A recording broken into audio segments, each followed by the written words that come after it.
The first thing you do when you arrive at the vehicle's location is look at the overall condition of the body. The first thing you check is the paint. Make sure the shine is consistent throughout the body. There's no dents or scratches. There's a dent slash scratch right here. And that there is no rust. Rust usually accumulates down through here and up under the wheel well. The next thing you usually check is the panels. Make sure the panels, one side isn't higher than the other throughout the whole entire car, and that the seams down through here are all level. The next thing you look at is the tires.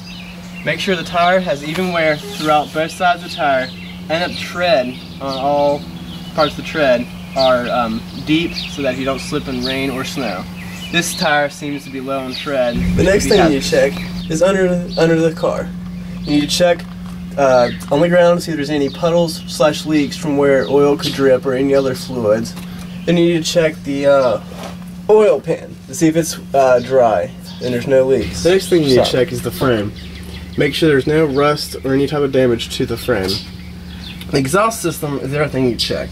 Make sure there's no punctures or rust along, because it will not pass inspection and you will have to replace it. Next, look at the inside interior of the car. You need to check the seats to make sure there's any rips, holes, or tears.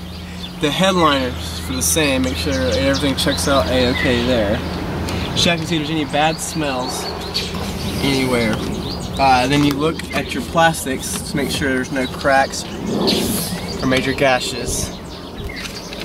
Then you look for rust inside the door jambs. Make sure everything checks out there. And see if the doors open easily and there's no squeaky noises. Then you check the mileage to see if the mileage is under 100,000, because that's usually the best option, because anything over that's usually wear and tear on the engine. Next, we'll look under the hood. Check the sides of the engine compartment to see if there's any signs of damage that may have occurred because of an accident. Look at the overall cleanliness of the engine. Make sure there's no fluid leakage anywhere. Then you check the brake fluid, power steering fluid, radiator fluid, and the washer fluid. Oil then. And also the oil. Then we also ask the seller for any service records and record the VIN number, which is usually over here for later use. Next thing you do is start the vehicle. Have somebody start the vehicle for you while you listen at the engine for any ticking or knocking sounds that occur on first startup. Next thing you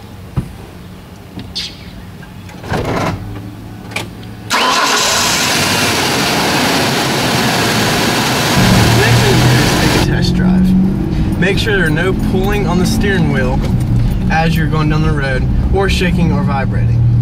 Next thing you do is to check the AC. Make sure that's cool. The heat.